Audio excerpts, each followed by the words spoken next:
Hey guys, here we are back again.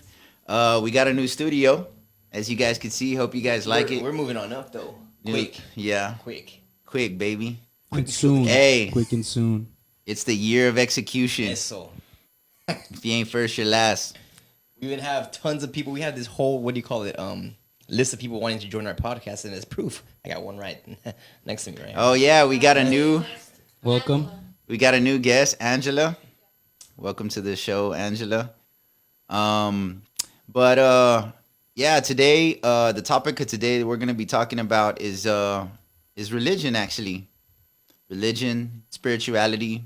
I don't know, depending on how you want to look at it, because religion kind of implies religious, which means you do something, I think, repetitiously. It kind of has that in the definition, right?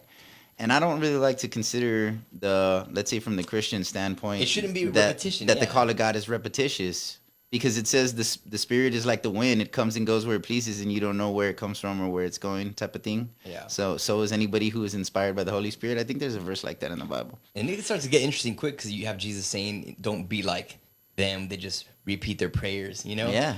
And so, whether you consider yourself spiritual or religious or whatever definition you want to call it or whatever, we're gonna talk about that and our respective backgrounds as it pertains to that topic. And so yeah.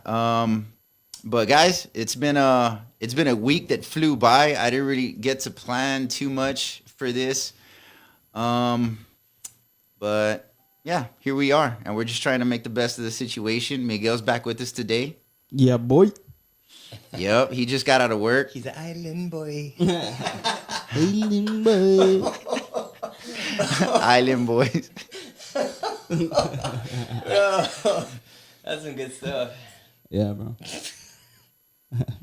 All right, so start us off. Somebody asked just a crazy question about religion, or like, I don't know. Has religion been impactful? Or church? Are we talking about religion or church or everything, right? Like church, the whole church. Whatever, What do you bro. think about church? Okay, since we have a new guest, we have a new opinion right here. So what do you think about church? First of all, how old are you again? I'm 17. Oh, 17. All right. Well, let's before she thinks about like what she thinks about church, let's get a little bit deeper and see like what her background like. How did you come to the faith? Was it your family or a mixture of different situations, or what was it? So I was Catholic until I was around like 8 or 9. So the only reason we were Catholic is because my dad was Catholic and his side of the family was. Then my mom kind of like detached from all of them, and she was like, oh, like a lot of family issues. So she stopped going to the Catholic church, and we were just not going to church at all. And one of her friends invited her to like a bunch of churches, and it was like... Pull the mic a little bit closer. Okay. You're good. Yes, no. Okay. Yeah, there you go. You're good. Say something. You're better. We started going to like a bunch of churches like during the summer. VBS, no. Vacation Bible School? Yeah. Okay. And for us, like kids, it was like, wow, this is church. Like I get candy, I get food. Like there's trampolines everywhere, and I was like, cool. And yeah, Jesus, right? This is like a microcosm of heaven. I'm walking on the streets of gold. And then we came here, TLH, right? And my mom just kind of stuck around. We grew up in the church, well, from like then on. But only my mom brought us. My dad's like not in church, not Catholic, just like believes in God, I guess. And at first we were all like, oh, we don't like church. Like, this church sucks. But because it wasn't summer anymore, it was already like... The games are gone. Yeah. And it was like, oh, now I have to sit through a 40-minute lesson, and then I can play a game. Like, this church isn't a church. This isn't Jesus. Jesus would give candy to, like, the kids, right? And then after that, like, I grew out of it. I started serving, like, in the worship team, in the back with the kids. John, could you adjust the mic for her? Because that thing's in the way. Like she's going in and out, so it could be closer to her, and she doesn't have to, like, inconvenience yourself and scoot up so much. Oh, I'm sorry. So, He's holding. let's work on that, John. Straight a little bit. This. Yeah, and then push more. And yes, man. There we go. Yeah, she's a smart one, too. Yes. So, yeah, and up to then, that's kind of what I've been doing at church. Perfect. Sounds good right there.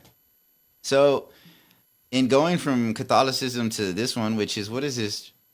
John? Pentecostal. We're actually in a church right now, guys. This is a room at a particular church building that we're at. It's our new studio. This is Pentecostal. We're on Here the with on the Jesus. charismatic side of things. Right. We're not- Okay, non-denomination. Well, charismatic is kind of like, nah. So what do you like stands out to you as being different or? I don't know. I never knew anything besides being Pentecostal. I always thought Like you don't remember back when you were a Catholic? No, I remember, right? Do remember.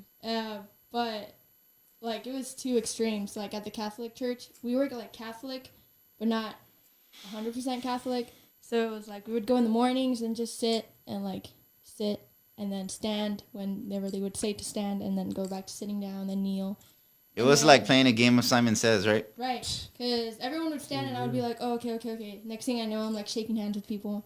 Then they have a bucket, and I was like, oh, okay. And then my mom would give me $1, right? And then completely different extreme over here. It's people falling, jumping, running. People are there's an actual band. People are singing, clapping, and I'm like, oh, okay.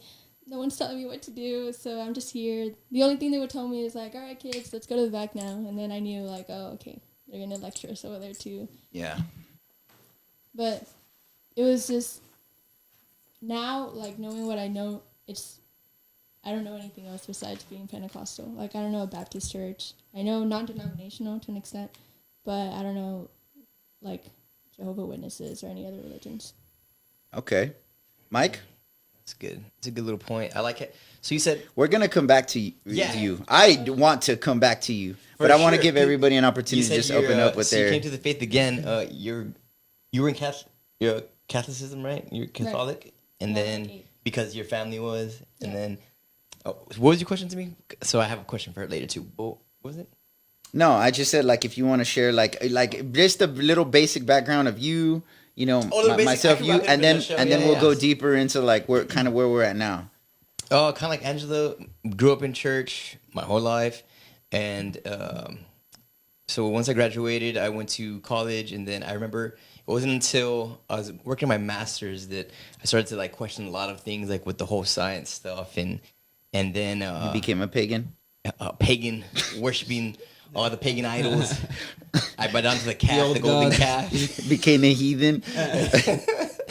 No, and then after that, I found my way back into church a little bit, but more from a different perspective, kind of like more questioning everything and seeing, and a lot of just things stood out that just I guess weren't right or didn't seem right. But to this day, I mean, it's still fun, kind of asking the questions and digging deep type of thing. Always searching. You're always learning. You know what I'm saying? So You're an agnostian. happies. Yeah. Hybrid. You're a hybrid. But yeah, that's about it. I mean, Yeah. Okay. Yeah. Mine is a similar story. My mom was a Christian. My dad was a Christian too, non-practicing. Nah, I'm just kidding.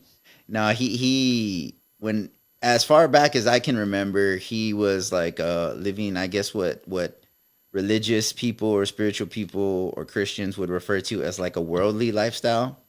So he was caught up in that as far back as I can remember. But my mother was a Christian, and she would take me to church, and it was I guess I want to say a non-denominational church. But back in that day when I was 5, 6, I remember churches being more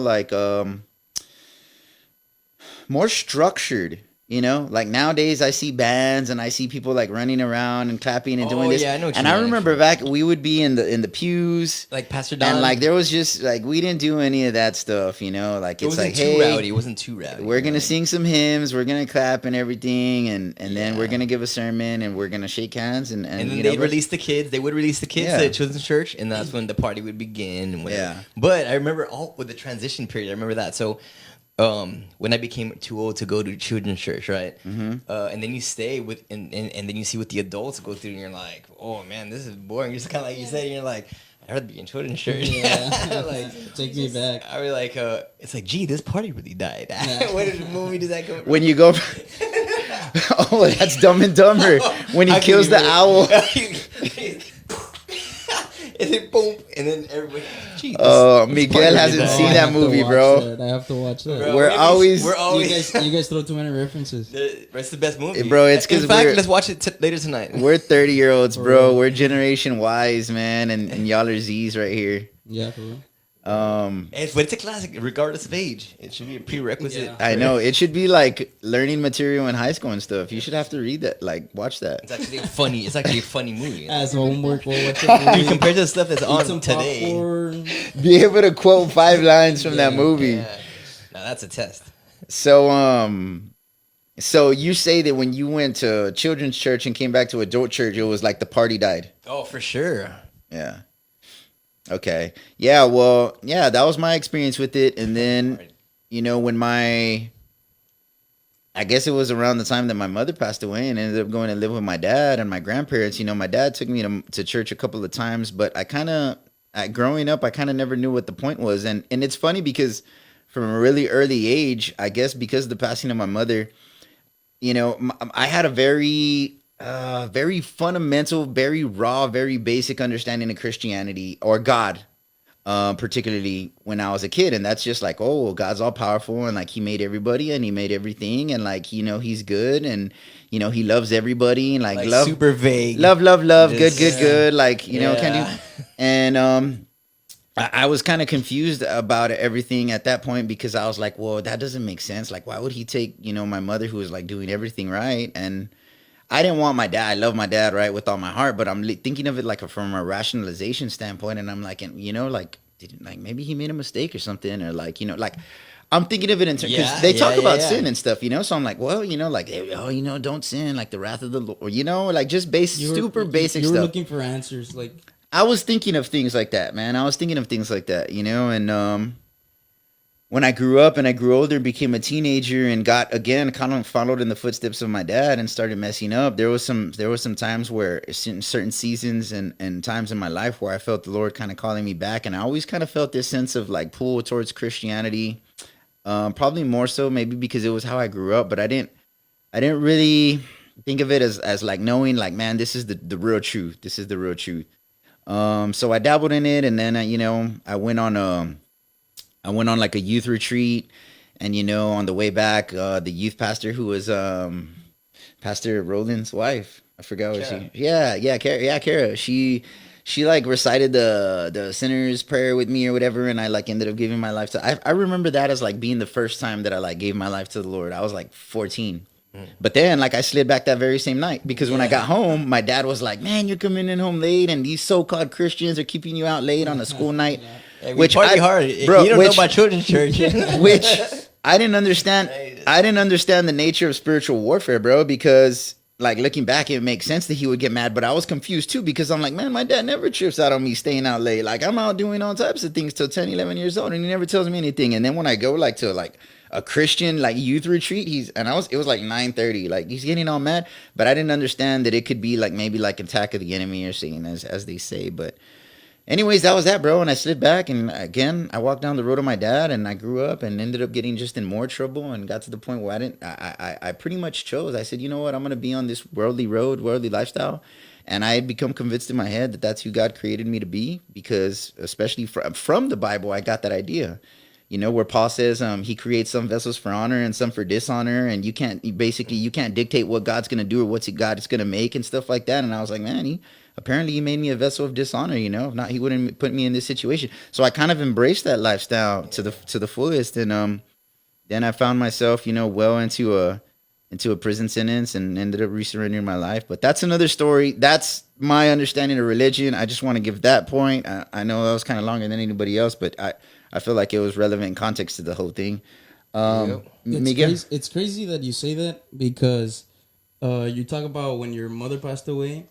Well, my father passed away. I wasn't really before that. I wasn't really like really Catholic. Yeah, my family members, they would all go to church, but I never felt like I belonged.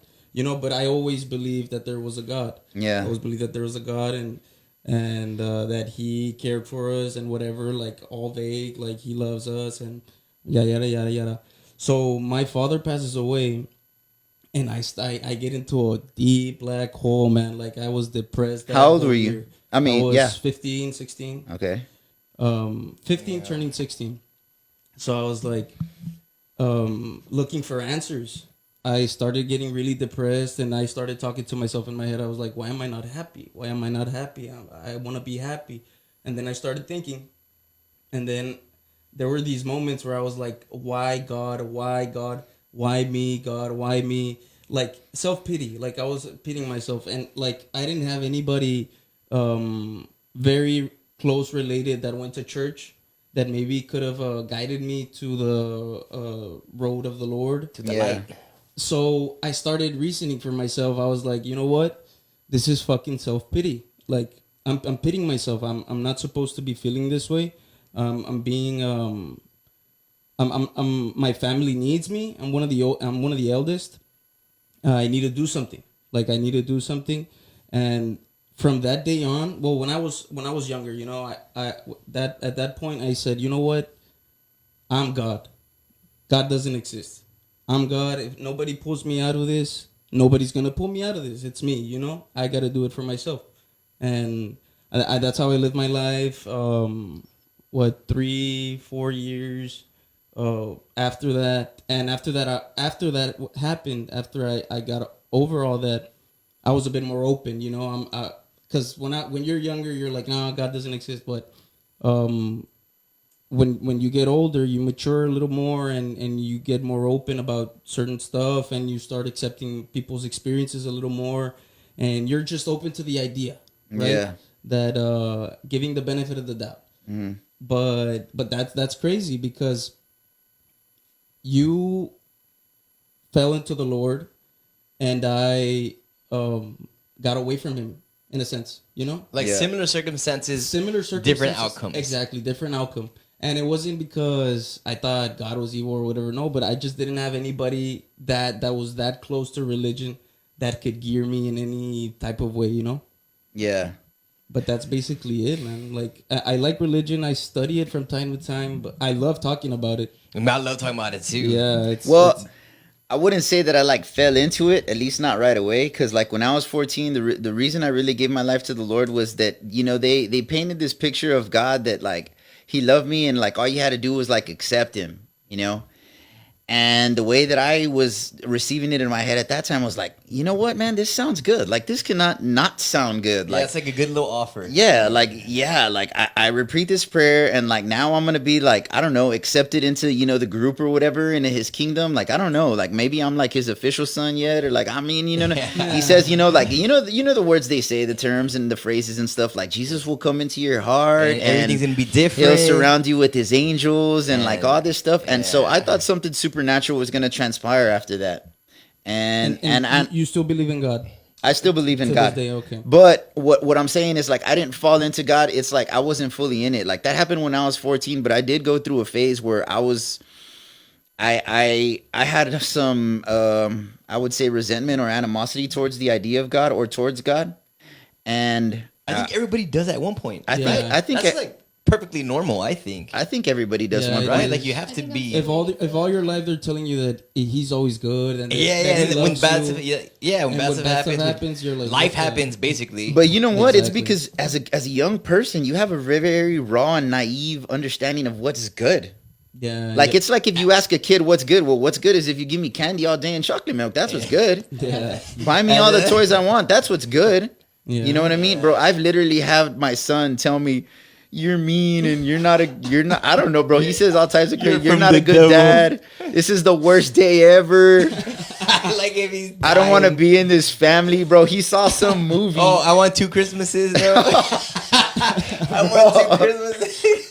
Freaking divorce. Bro, he has said some outrageous stuff, and I'm like, man, dude, this kid, like, I can only imagine that that's maybe what God thinks about us and stuff, but on a grander scale, Yeah. it was ironically, bro, it was that resentment towards God that actually drew me into him. And what I mean by that is that I found myself in juvenile this one particular day, and it was in South Dakota. And the way this juvenile work was that they leave you in a cell by yourself for like 24 or 48 hours just to make sure that you're psychologically sane before they release you with the rest of the juveniles in there, right? Yeah, man, that's crazy. So you have 2 books. You have a Bible. They give everybody a Bible and an AA book. And at this time, again, I'm angry towards God. So I'm like, I'm not going to read that Bible, you know? Well, there ain't nothing good in there, blah, blah, blah. I can't understand. It's all mumbo jumbo old stuff that's not relevant to anybody. Like, I don't know, bro. I was mad, right? So I'm reading the AA book. And, you know, these AA books are kind of interesting because it's like the story of, you know, drunk people and all these types of addictions and how they ended up like getting off of their addictions and stuff. But after a while, you're just like, oh my gosh, this is so boring, you know? So I was bored out of my mind, bro. Like I'm working out, I'm reading, I'm bored at this point, right? And the Bible's there, and I come up with an idea to play this game. So I'm like, ooh, I got an idea, like just to keep myself entertained. How many I'm gonna things can you- open the Bible and I'm gonna look for lies. Like Yeah. just You poke know? at it, right? Yeah. So I'm like, Bro, man, yeah. That's So I'm crazy. like, Here's the irony: you open the Bible and it's like the story of Genesis and Noah, how he got drunk off wine, and I know, right? Here we are with another AA story. So, no, bro, but actually, I didn't start reading it like from beginning to end. So what I did in my head was like, ooh, I'm gonna flip it open randomly and just start looking for a lie anywhere. And I'll never forget that when I flipped the Bible open randomly, I fell on Ephesians 4:28, bro. I'll never forget that verse. And it says, I think it says, steal no more. It says, steal no more, but rather it says, let the man who steals steal no more, but rather let him work with his hands that he may have something good to give to those in need. And I was like, whoa, like, is he talking to me? Because you were in there because of something like I was stealing stereos at this time. Yeah. So at this time in my life, Of all the at verses. this time in my life, me and my friends would pick a street and we'd get off the car and we'd literally walk down the whole street, bro, while my friend is in the car just cruising beside us and we're checking doors. And this is South Dakota, bro. So it's not like big city, I guess. Everybody left their door unlocked. That's crazy. Everybody. And I'd have my little screwdriver and I'd be jacking stereos, man. And so I opened this verse randomly and Wait, I'm the looking for screwdriver? a lie.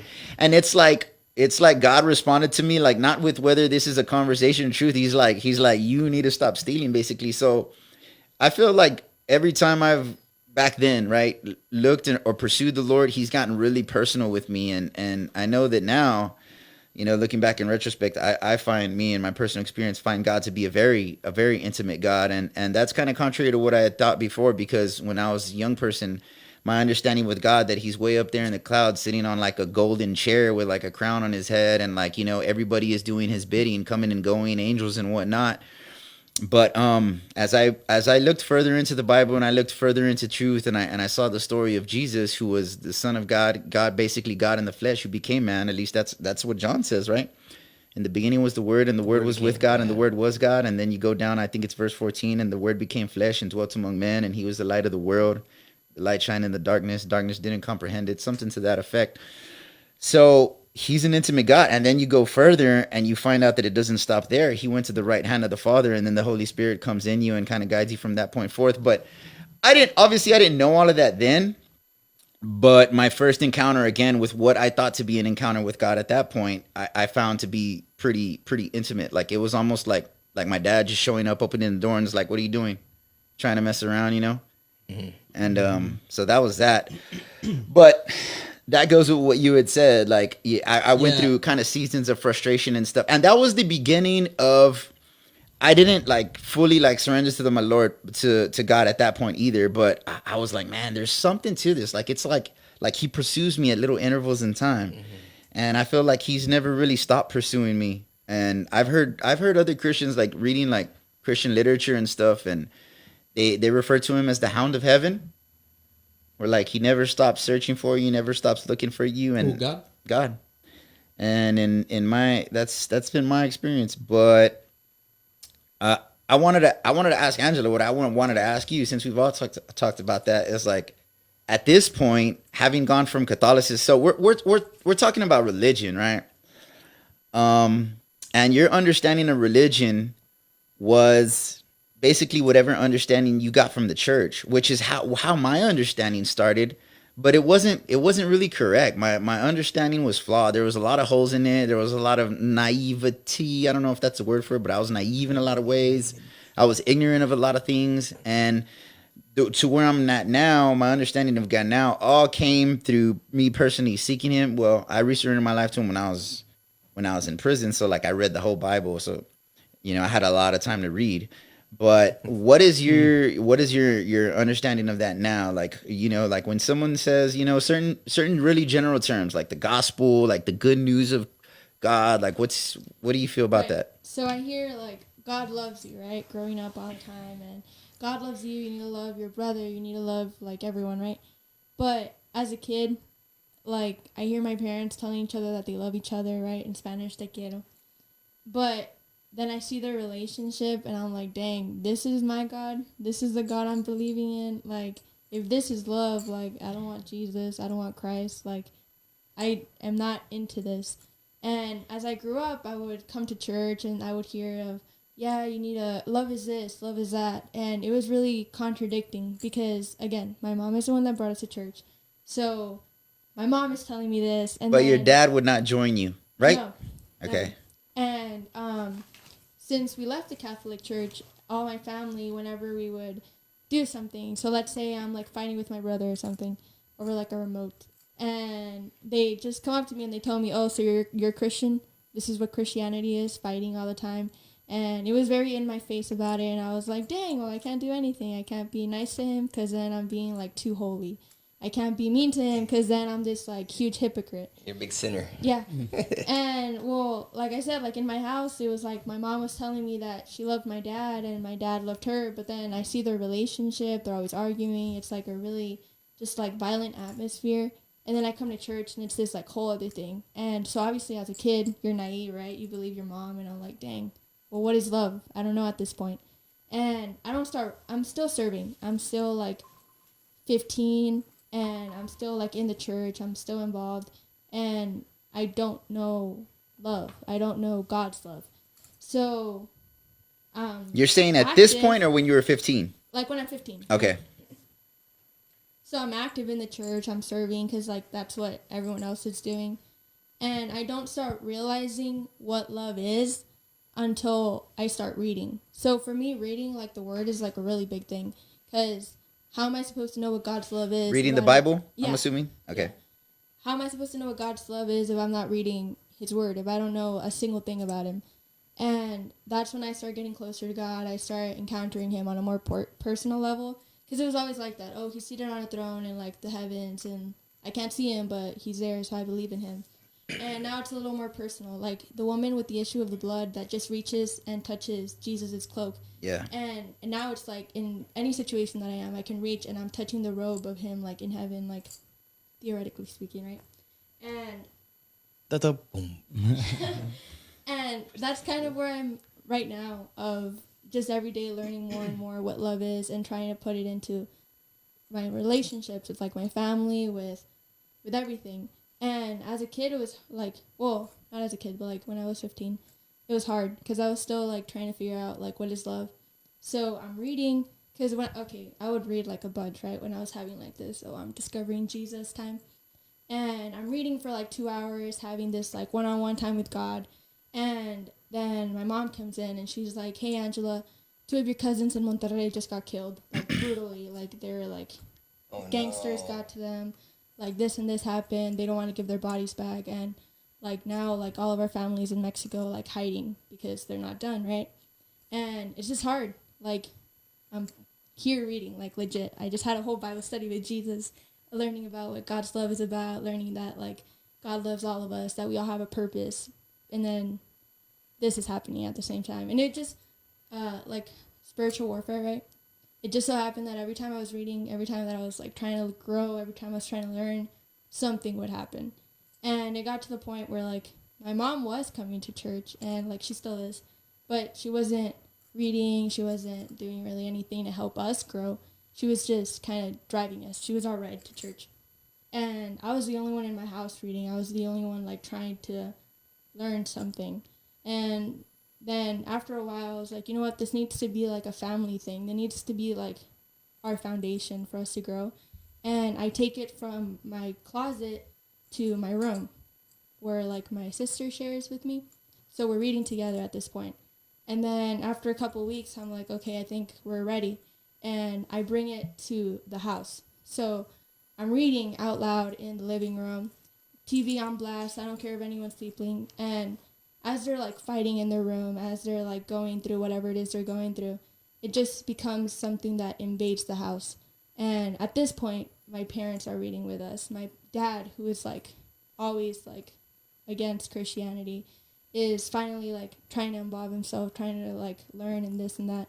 My brother, who used to cry every day because he didn't like church and he didn't want to come into even the children's church rooms, it's just invading our house on a whole other level. And obviously I did doubt of, is God even real? Like, I can't see him, I can't feel him. How am I supposed to know if this is anything? But I kind of like implanted into myself of, I would rather be doing this that's bringing my family closer together and living a false faith, living a false religion, than to just continue doing nothing and letting my family just fall apart. And that's when I started like realizing, like, I don't care if Christianity is real or not. Christianity is going to be real in this house because it's good. It's what's helping me. It's what's helping us. And well, now it's more of like trying to learn to help others. That is the true calling of the gospel, to go out to the nations, to go out and tell everyone about the good news and bring everyone to Christ. Amen. Are we in church now or what? Yeah. Hallelujah. So we're going to have an altar call, but before that, I just want to pick up a really quick offering. I know, right? Just whatever you want to give. A real quick offering. Dude, that's Hold up your cash app. dang, bust out the cash. Everyone has Zelle. That takes us to the funny side of church. Yeah, our pastor. The Joel Osteens. Put it again. We need to make that louder though. Yeah. Next time. So, man, that's interesting because we've heard that term all our lives, like the gospel, the good news. Is it so at this point? So, what do you think? Are you convinced within yourself that God is real, or you're kind of like, I don't know if this is like, because you said I don't know if this is real or not, but I'm seeing some positive effects on my family, and I feel some positive effects on myself, and so Right. So that was me, like, when I was, like, 15, 16, of doubting, obviously. And then I started taking this class at my school that was, like, how do you know what you know? And it was going into everything. So that's when I kind of started doubting, like, everything that I believed in. But now it's just solidified into, this is my faith. This is what I believe in. This is the God I serve. And, I mean, I haven't been through as much as y'all. Like, I've never been in juvie, right? But...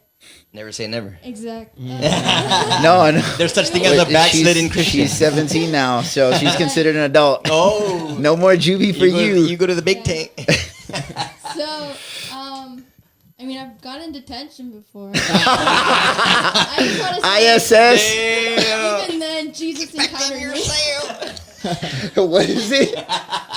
What is that part? Get back in your cell. Oh man, I have a question. Okay, so check this out. So that class that you took, how do you really know what you know or whatever? Yeah.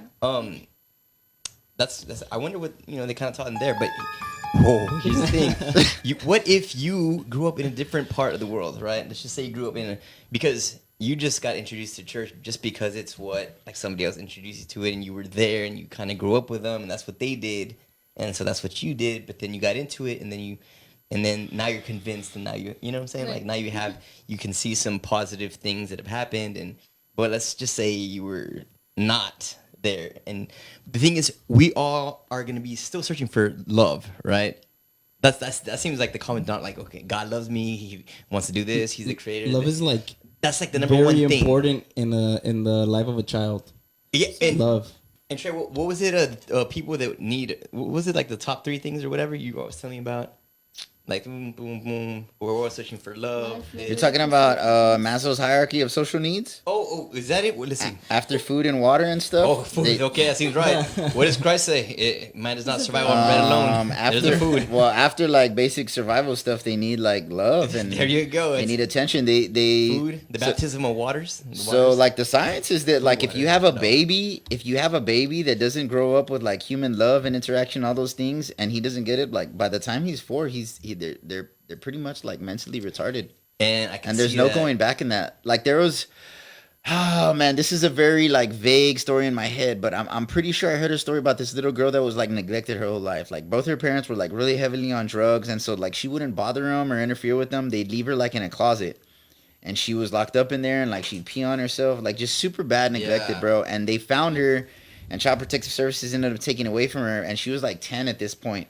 But she had gone through such bad neglect in her life that she like, there was nothing wrong with her, bro. She did not have like Down syndrome officially, but her brain was like forever messed up. Like she was pretty much like mentally retarded because of the lack of it. And then, well, the Babies documentary on Netflix. Remember I told you about that? Did you watch that one?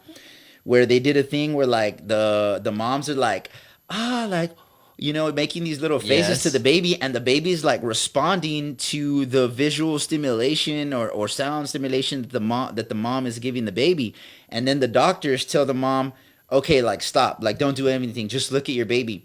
So then the baby's there, and like the baby's He's like waiting, like, hey, and like, and so the baby's like laughing and smiling, which every time the baby would laugh and smile, it would get a reaction from the mom, right? So the mom would like smile back and stuff, but the scientist told her don't smile. So the baby is like looking for this reaction from the mom and not getting it, and then the baby starts like crying.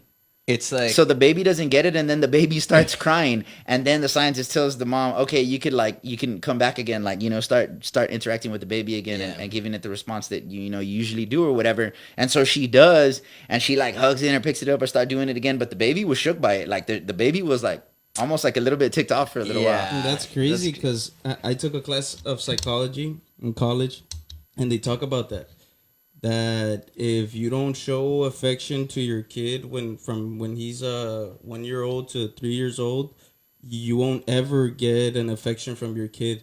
The kid is always looking for you to respond, to fulfill his needs. If you don't fulfill his needs, the kid is gonna grow up with a certain resentment or not that connected to your mother or your father.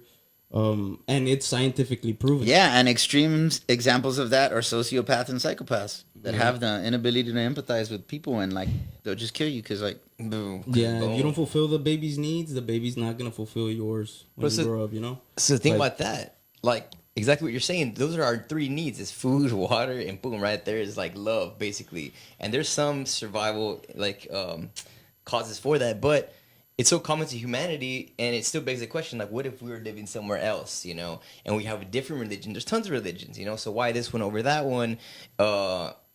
That sort of thing.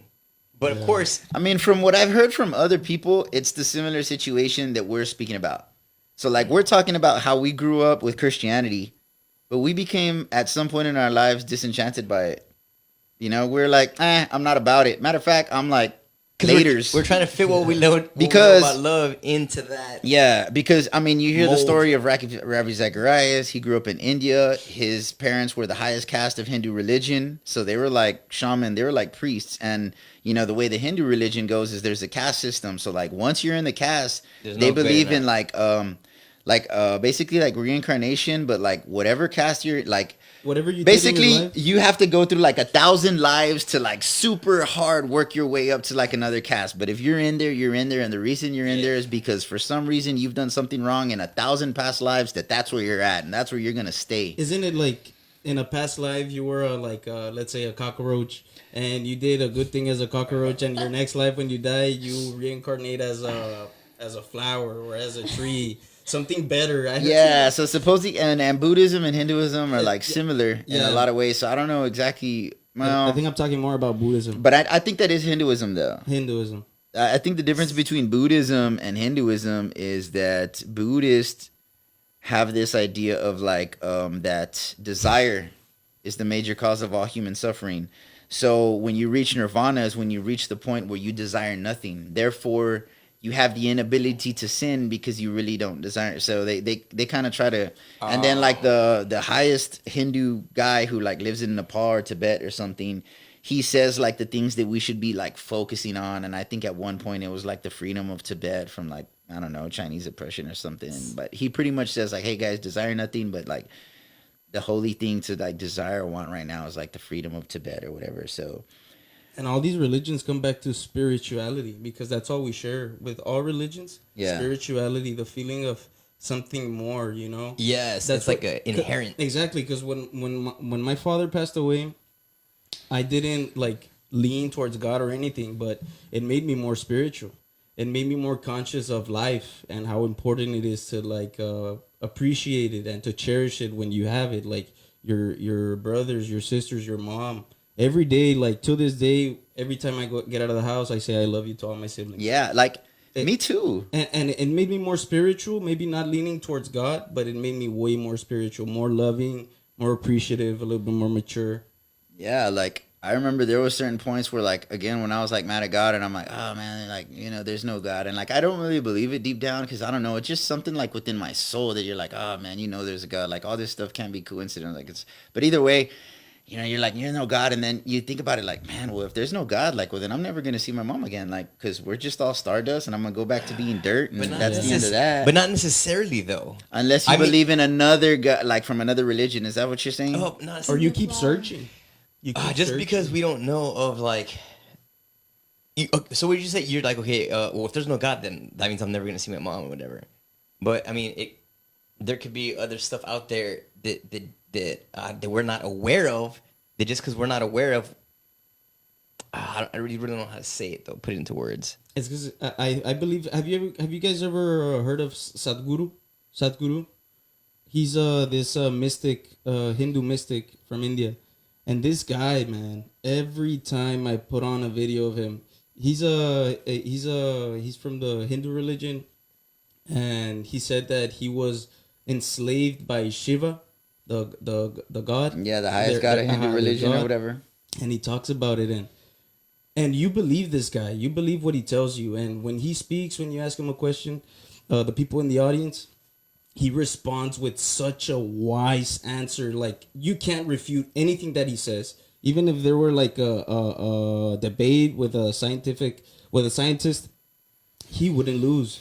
And he's done that before, and he doesn't lose. And it's just because when he speaks, it's not like refuting other people's religion or putting his religion over yours. He talks way more spiritually, like what you are, the down deep, like what you feel, what it is, and he mixes in scientific research to back up his claims.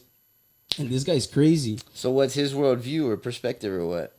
This guy, well, he said that this is a crazy story. Not many people believe it, but he said that one day, he was climbing a mountain. He was very successful. He said that he was very successful at 20 years old or 22 years old. He already had a business. Everything was going great. And he said, well, you know what? I'm bored. I don't know what else to do. Like, this is it. This is the epitome of my life. Like, I'm bored. And this guy starts climbing a mountain. It's called Vidingili Hill, something like that. And he says that he sat down at the top of the mountain and he was looking. The sun was up. And he started just thinking, just watching the distance. And he said that in a matter of seconds, the sun went down. He hadn't blinked. He hadn't blinked, by the way. And when he realized that the sun had gone down, and he looks down on his shirt, and he's like all full of he's wet with tears, like with water from and tears rolling down his eyes.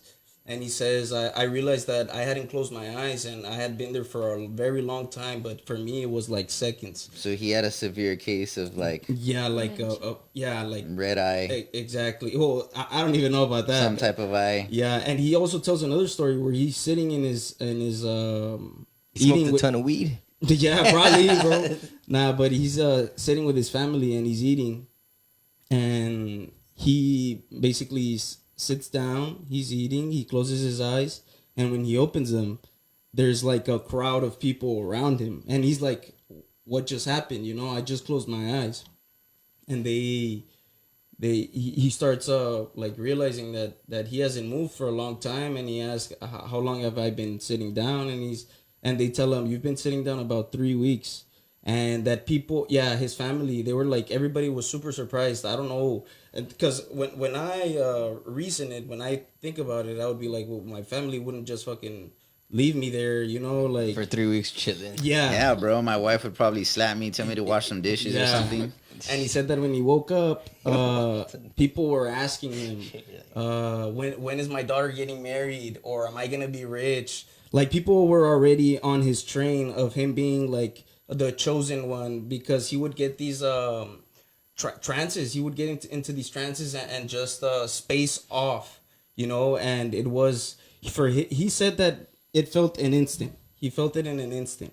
But he said that they had to massage his legs, they had to move his body. Well, there's something weird about those people from the Eastern religions is that they held very high esteem the ability to meditate for very long periods of time. I mean, they I do think the it. most and do crazy like go into ice water the and most like radical, yeah. like they like take kicks to the oh yeah genital area, very that's, like that's more like Bollywood and stuff, no? those are like, oh man, they're these monks, bro. bro Like, yeah the monks there you go and Bro, they've been they- researching them too lately and they're finding a during lot of during like oppression, they've like burned them alive, and the dude's like there meditating just like on chilling, fire. like, probably doesn't even hurt. One of them supposedly meditated so long that he just died there in meditation. He's like a mummy. The most like, That's It was like extreme the example. guy you're talking about. No, and this Everything guy, we and for did. me, I've already like heard a lot of these people speak, and for me, this guy is the most credible and the one that if I would ever need anything, But credible, like in what way? Like what he's saying is true about his experience, or like what he's saying about his God, or experience and what he preaches. Because what does he preach? yeah, I want to know what he preaches. I couldn't really tell you. Let's 'cause look him this up. What's his name? Sadhguru. So I know who he. Yes, I know who he is. He's on YouTube a lot, Yeah, he's on YouTube a lot. and he's always yeah, that's what he said on academic stages, right? And Yeah. and people from the crowd ask him questions, No, and he he, answers. yeah, he has one of the I know what you're talking biggest about. Okay, nonprofit Sadhguru, yeah. organizations in the world, or in India at least. This guy's like a big guy. He's been interviewed by a lot of people, and for me, he's different. He's not like just one of those mystics, one of those guys that talks and it's really like you don't believe him. Of course, the things he says, they're really, well, not really unbelievable, but many of the things he says, for the westernized people, it would be kind of like unbelievable. Like you could not believe that somebody could meditate for 3 weeks, let alone months. And he says that people can meditate weeks or months without water or food, but it's still detrimental to your health. When you wake up from that, because what he says is that when you start meditating, all of your energy, you're not using any energy in your body. Any energy. All the energy that you have is just in your brain right here. And it's not using a lot because you and I, we need food because we move every day. We go to work. We're driving. We have to walk. But he says that when you're meditating, all your energy reserves, you keep them. You keep them. But of course, they do fade away. And of course, if you meditate for many years, and you master it, he says that it can be addicting. He says that meditating for people that have mastered it, it can be addicting because they can literally live there. They could live there, and their real body out here is suffering. But like, what's the point of what he's saying? Is he speaking about meditation like yoga? Like, hey, this is good, like, and No, it's cool and he's not- everything, or no. is he like pointing towards what he's doing as being some type of medium or means or bridge to getting towards what he believes to be like the one true God? Or what? No, Well, I guess you gotta check him out. But yeah, like, you what's gotta he- check him out. This is your homework. But what's his, like, this is your point? homework. He they ask him to come and speak because this guy's a very, very respected. And he just spits wisdom. Yeah, he spits that's what wisdom he does. bad. That's really what he does. But I haven't really heard like beliefs from him or like about this or that or No, that. and he doesn't speak about beliefs. He Yeah. doesn't speak about his gods or whatever. Like people are just asking him questions, and he comes back with super wise stuff. Like this guy could solve your life if you wanted to, if you really listen to him. Yeah. If you're not closed, like this guy could really help you. But this is y'all's homework. Watch that guy and then tell me what you think about him because I can really respect someone like that.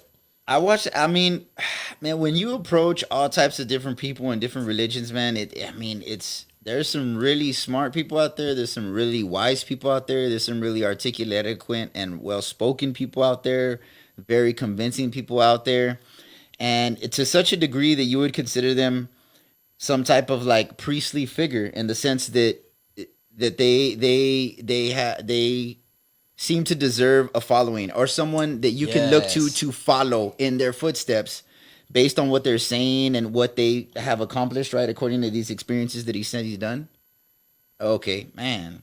Actually, I remember Miguel. one of the things he said, But- and he says that Buddhism, which is different from Hinduism, is and also Christianity and Catholicism. What they do is they in their own way, they elevate your spirituality. And that's what he says that happens with religion. He doesn't refute any other religion. He just says that, like Hinduism, Buddhism is really like close to Hinduism. Yeah. He says that there's these mantras that are very, very similar from Buddhism and Hinduism. And he says that that's it. Basically, there's steps that you go through to raise your spirituality, that you can do amazing things just with your mind, or just by meditating. Like, it's really cool. Like, I would like one day when I have a lot of money, go over there and like actually firsthand live it, you know? I mean, just to give a really basic example, the way I see it, and I think I've done a good amount of like looking into it, is that it's like a multiple choice question. It's like a multiple choice question. Like, and I think if there is objective truth, and what I mean by that is that if there is one God, you know, because maybe there's multiple gods, but then it begs the question, well, who's the God of the gods, or who created And all who's these right multiple and gods? who's Like, wrong? is it like the Zeus The thing where source. he I had think a when son? we think of the name God, it's just so far out there. Like it's like this. To me, I look at it as like the source, or like how could you exactly, put God the into source, a exactly. name, or you know what I'm saying? Or like, because then you start thinking of little man running around upstairs. Yeah, You know, like the it's creator of the dumb. Matrix. Like, Yeah, so- just Man, there's so fabrical. many, Yeah. bro. There's so many different directions that Energy. you can go in, and as a human being, I don't think we have the mental capacity to consider all the multitude of variables and stuff. The best that we can do is try to find objective truth somewhere.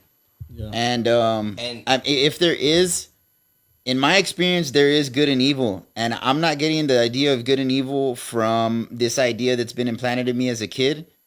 I get the idea of good and evil that's something that is within me intrinsically, because when somebody I feel wrongs me, I get very angry about it, right? And there's been, and you could even see that with the child, that the way children interact with each other, it seems to be that when they feel wronged, they cry about it, or they whine about it, or they get angry about it. There just seems to be this moral law written within the code of our hearts, and that seems to be objective in its nature, and it seems to be the same for all human beings.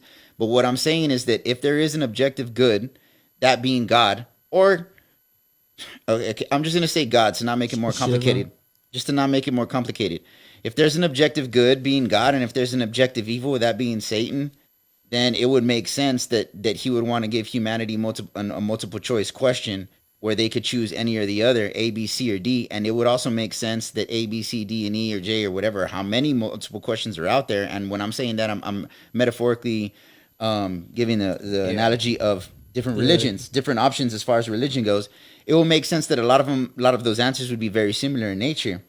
And if you look at different religions, there's a lot of religions that are very similar in nature, like meditation. Hindus, Buddhists, the Christianity says it says meditate, but Christianity in the Bible particularly says meditate on the word of God and meditate on the things of God and stuff like that. So but man, I just had a brain fart. Honestly, I had my train of thought, but dude. talking about I was super good and onto evil, something. that's one thing that I really focused on when what happened to my dad. I was like, I know that bad things happen, but why to me? Like, once you start thinking that way, after that I refuted God, and I was like, I'm God, you know, I'm gonna do whatever I'm gonna do. I was like, I started looking at really getting into nature. Like, I started getting more spiritual, getting more into nature. So I was watching some videos on History Channel or Discovery Channel, and you see like the zebra getting getting eaten by the lion, and it looks like morbid. It looks like they're murdering him, but that's a cycle of life. They need to eat, and it just happens that they eat zebra.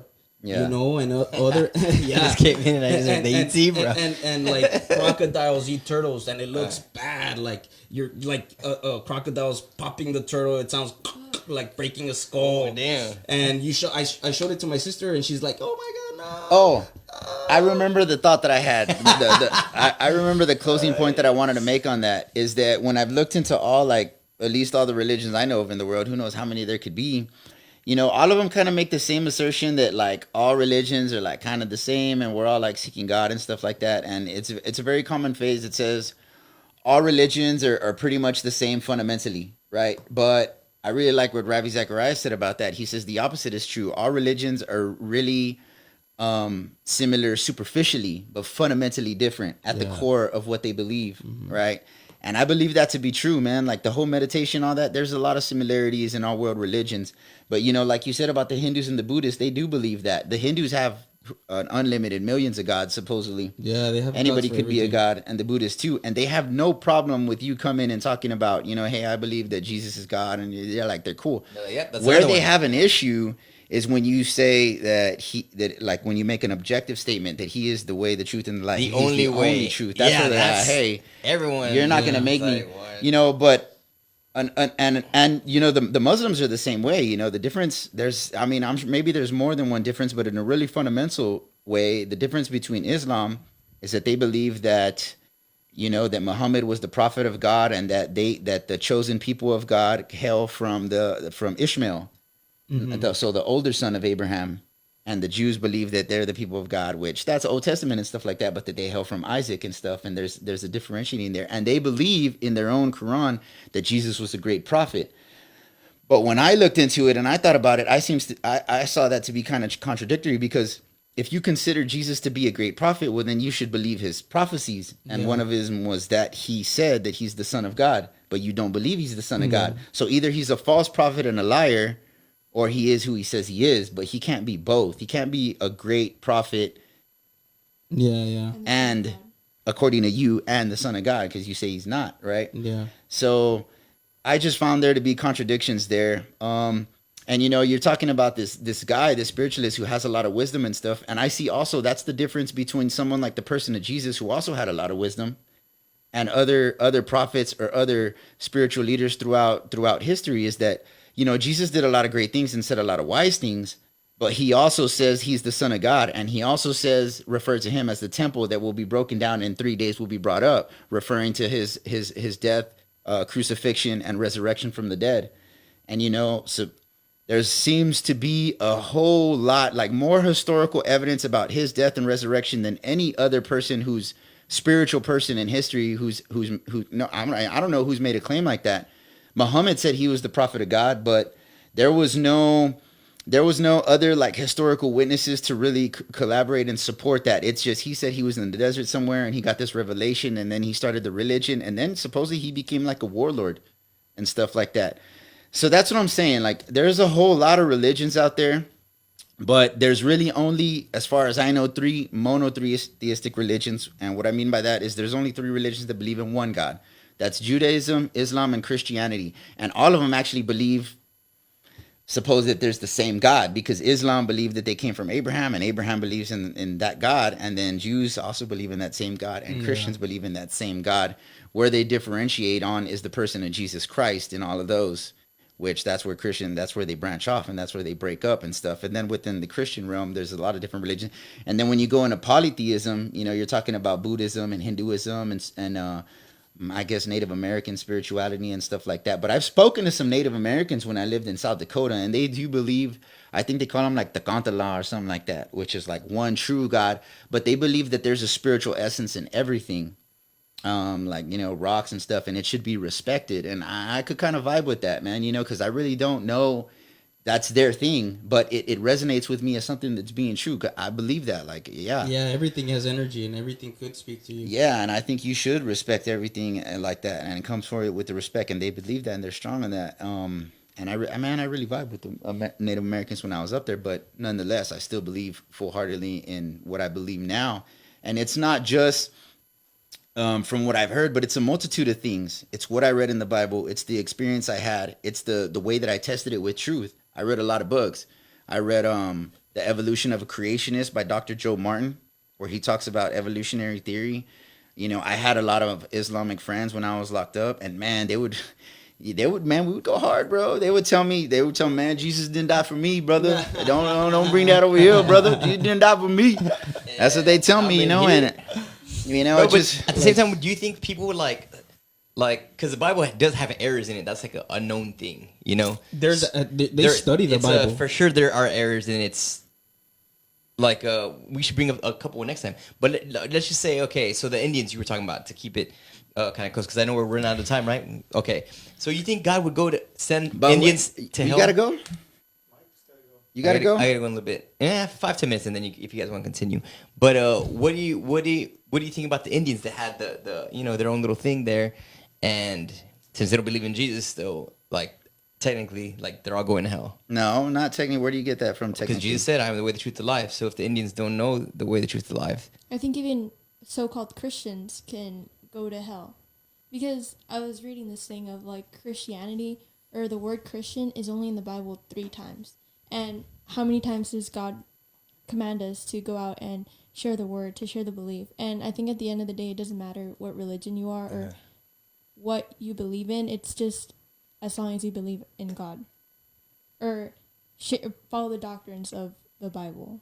Yeah, like that's a shady area in the That's Bible. right. well, that is a shady area because you're talking about belief. As long as you believe in that, and it's like, well, how do you define that? Because you spoke about love. Yes. And you had this idea of God and love, but then Because the the way Bible that is you, very that, but black the and way white. that it was defined to you practically through the experience that you had with your mother and father was not a definition that you really wanted to embrace, Exactly. right? So, okay, as long as you believe in God, what does that mean? Like, I think about Him in my head. Okay, he died. it's But like I'm Romans thinking 10:9. about that thing. Romans 10:9, right? If you believe You in know, God and confess with your heart that Jesus is Lord, and- you will be saved. It's like- And the faith without works is dead, and I believe that wholeheartedly. And I believe that pertains to anybody who's just whether Christian or not. Whatever it is that you say you believe, if I'm not seeing it in your actions, man, you're a fraud to me. like you know? actions speak louder. Yeah. So it's like hypocrisy, like you said. And I mean, everybody has a measure of hypocrisy. Like, we're human, we're flawed. Like, how Everybody much has can a we moral say, compass. I believe this, and we're going to stick to it 100%, and our actions are never going to show otherwise besides that? Man, you'll be hard pressed to find somebody who can do that. But, you made a question, and it's a super common question. I wanted to address it because you said, what about the Native Americans who never had the Bible or Christ and anything like that? That's a very common belief that people believe, like, oh, well, everyone's going to hell, and Or just anybody, not just the Indian. just I think it's anybody. I think it's wrong, and I think it gives people a really bad idea of God because, hey, man, if He's all powerful, like, why did He just cut off these people and stuff and not show them to Him? But Paul addresses that in the epistles. He says, to those who did not have the law, God, what does it says? God will judge them according to the law written in their hearts, for they doing what was contrary to their conscience bearing which witness unto them what is right. So that goes along with what I'm saying about the moral law within my heart. So, for example, let me give you an example of But that. not everybody okay? has the same moral law, you know? Okay, He's We all- judging them according to their own moral law. Yeah, we all have like According a line to their that own we think moral is law. right Okay. and what we think On is the individual wrong. basis. According to the Yeah. moral law written within their own hearts. That's what the scripture actually says. So let me give you a practical example of that. Let's say I'm a teenager. I don't know, right?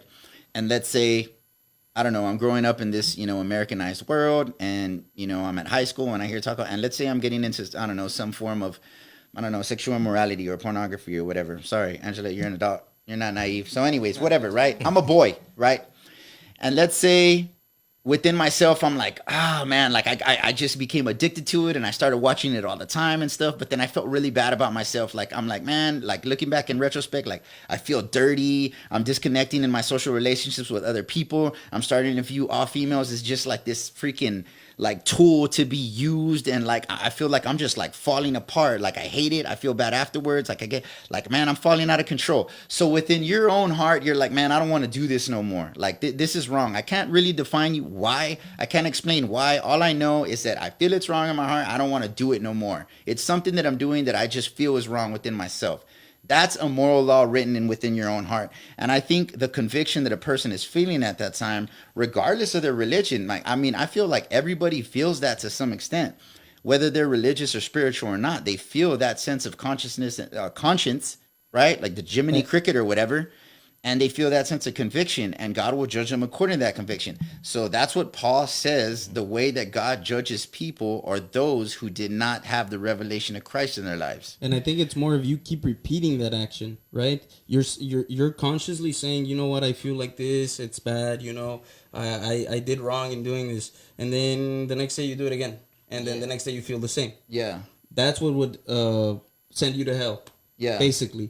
Doing it again, consciously knowing, because you consciously know something, you want to fix it, and you stop doing it, you're already on the path to good. Yeah. You know? And I mean, furthermore, Paul reiterates it in the New Testament where he says, now that we have the revelation of Christ and the Holy Spirit within us, you're supposed to live according to the unction of the Holy Spirit. He says, your brother might think it's a sin to eat meat, and you don't. He says there's nothing Yeah. wrong with that. God didn't make our stomachs so like, it's Yeah, not that's about another that. thing. Yeah, so like there's a lot of sins too that aren't really necessary sins, but or they don't appear to you as sins. That they really are. For instance, like pride is like the number one sin. That's the whole thing. That's why we have a Satan, supposedly, right? Yeah. Because of pride, right? But Yeah. pride is not really written in your heart because you're pride. You're freaking full of yourself type of Yeah. thing. So there's a lot of gray areas there too.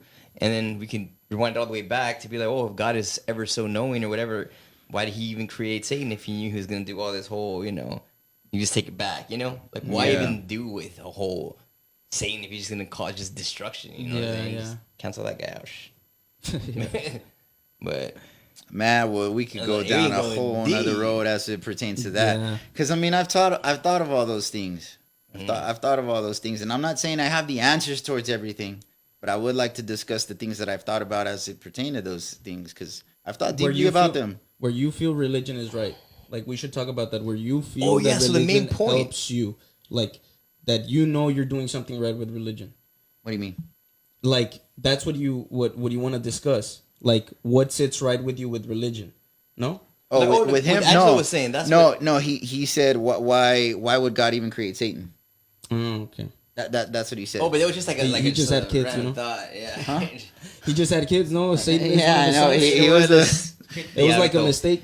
Yeah, he was the Abort, what do they abort. call it? He's like abort this child. Abort. That's the only time abortion is, what do you call it?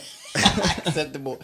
No, but I think the main point with religion is it's very important, and so you have to always think for yourself, right? So if you're going to go off on this trip with religion, okay, well, study them all, and basically don't count on pastors to kind of tell you what's right. Don't count on religious gurus overseas. Don't count on anybody. Just kind of like, what do you call it? Research. Do your own Research, look into it, and because Try to once be again, you have objective. people like Joel Osteen. You know what I'm saying? Every time people have done that in history, it's gone wrong. No, well, here's the no. I'm talking about like you with your whole personal like. No, I'm what- agreeing with you. Yeah. I'm saying every time in history where people have just followed some person telling them follow what to do, blind it's followers. gone wrong.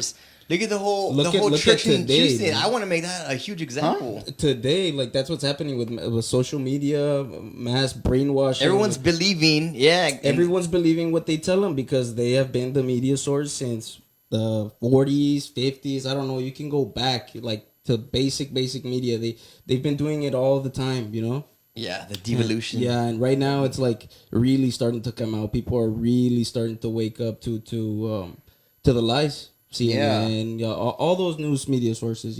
Right now, what we fall back on or what we get our news from, for me, is YouTube.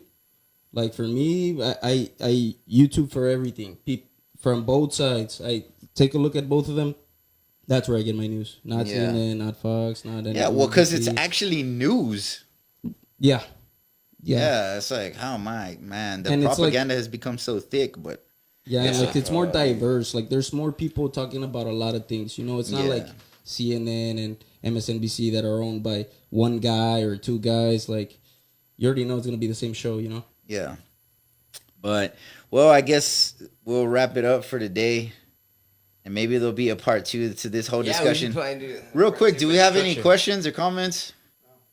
No?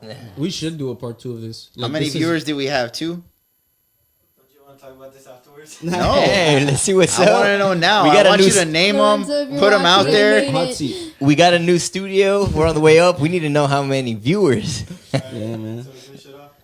Yeah, we'll finish it out. Yeah, all right. We'll finish it off. Thanks you guys for tuning in. Have a good night. Again, we'll be uploading this to YouTube, Rumble, Spotify soon, Apple Podcasts. It'll be on all of those. So, God bless. Good I night. could do a mic drop already.